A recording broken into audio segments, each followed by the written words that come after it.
Hi, my name is David.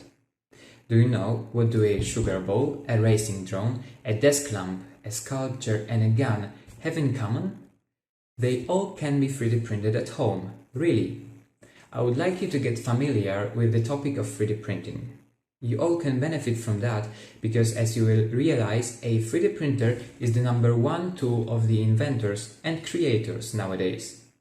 And who of us wouldn't like to invent some game-changing million-dollar product?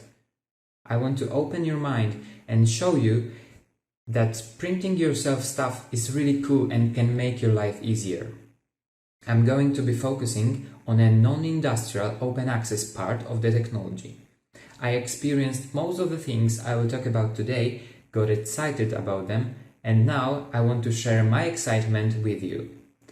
First, I will show you that it doesn't take a lot of effort to design and print something useful.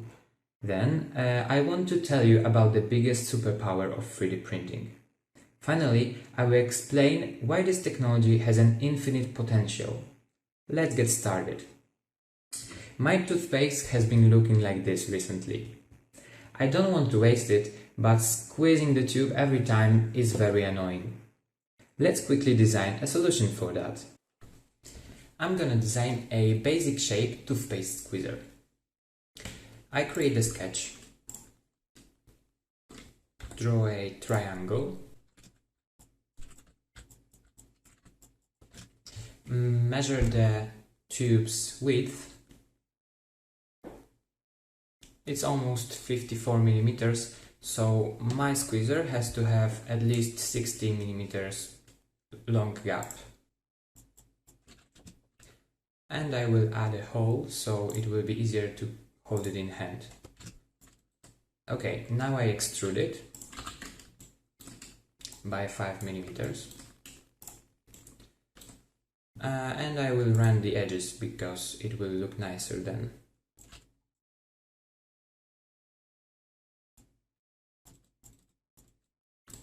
Voila, the model is done. The next step is to export this model to a slicer. Slicer is a software that converts 3D model into a movement code that can be understood by a printer. Its name comes from slicing an object layer by layer, just like a typical printer operates. Once the slicing is done, I upload it to the printer and start printing. The printer melts and extrudes the filament. Repeats this process every layer according to the code we generated previously. It's driven by stepper motors, which produce a very precise movement. 25 minutes later, the print is finished and looks like this. See? You don't need a degree to be an engineer. To sum the whole process up, we identified a problem, we designed a solution, prepared the design to be printable, and just printed it. I admit it was a very simple problem and a simple idea, but the same applies to any other more complex one. These are some of my other projects that wouldn't be achievable in their form without a 3D printer. Now let's move on to what I call a superpower of 3D printing. Say you need a gift for someone you care about, and so you don't want the gift to be too generic, mundane. What you can do is you can print some useful or decorative thing with the name of the person the gift is for. Or if you are driven enough, you could even make a sculpture of that person. Personalizing an object this way would add a whole lot of value to it. And personalization is exactly what I mean by a superpower of 3D printing. It doesn't really have to have a name on it. Sometimes we encounter a problem requiring a non-standard solution, and because that's not a common case and applies only to us or a small group of people, an individual approach must be taken and we need to design a special object. To clarify this idea, I will give you an example. My girlfriend once wanted to find a way to organize her geometry set on tiny tables of our university lecture hall.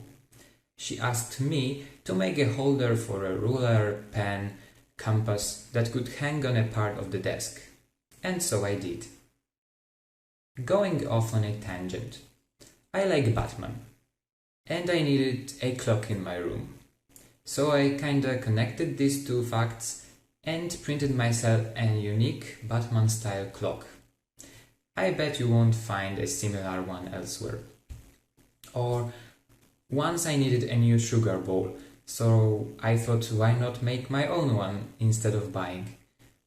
Still sticking to the personalization, I came across an awesome idea of 3D printing real photos.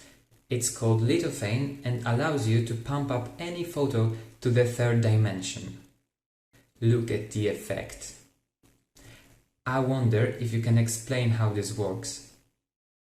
So I have shown you how a 3D printer can help you achieve unique, one-of-a-kind objects that are useful or just suitable for a particular case.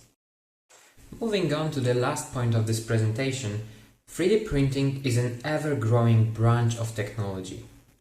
The biggest growth has been observed in the private sector recently. It is due to the good availability of inexpensive 3D printers on the market. Today, you can easily buy one for as cheap as $200.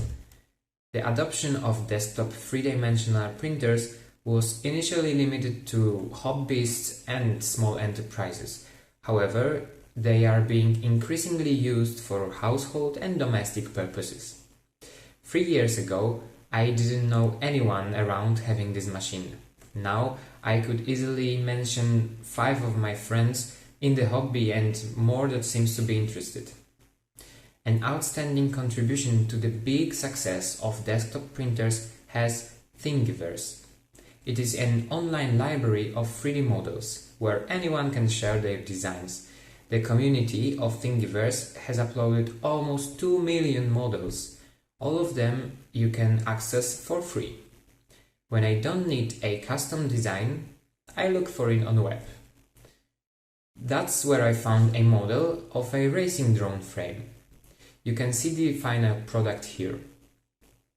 I wasn't brave enough to do this, but there is also a fully functional gun and one can print it too. Now, answering the question, why is a 3D printer the #1 tool of the inventors? Well, I'll tell you how I experienced it. 3D printer in a way removed the boundary between what I want to do and what I'm able to do, giving me the free hand to develop my ideas and make them happen. Making something is now all about the bright idea and being creative. The tool to make a prototype is just ready for the right moment. You can find loads of YouTube videos of creators presenting their cool inventions and being heavily enthusiastic about them. Most of these videos have at least one thing in common, and this is an appearing 3D printer. Let me digress for a while. Maybe you thought that the material we print with is very expensive. Actually, a 1 kilogram spool of filament can be bought under $15, so when you print smaller parts, you won't even notice the costs. For instance, the toothpaste squeezer we designed today costed around 10 cents. I'd like to emphasize the enormous potential this technology has, having in mind its relatively low costs and endless resources of 3D models, which you can expand with your own ones. Let me recap what we've already covered. 3D printing is all about personalization, creativity, but most importantly, fun. You are familiar with the whole process of design and printing.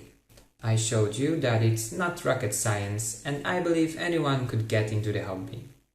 I encourage you to visit the mentioned Thingiverse to see how many people are in the community and how many models you can download and print yourself. If you don't want to buy a printer or cannot afford one, chances are you know someone who does have it and is willing to share its potential. If you are like me and you feel the need for understanding how things work, or if you dream about being an inventor, maybe you should try your hand with this limitless technology. I did not mention the significance of 3D printing in the industry and commercial use. The numbers and development in these branches are spectacular, but it's a topic for another time. I wonder, maybe one day 3D printers will be as common in our houses as normal printers nowadays. Thank you for your attention.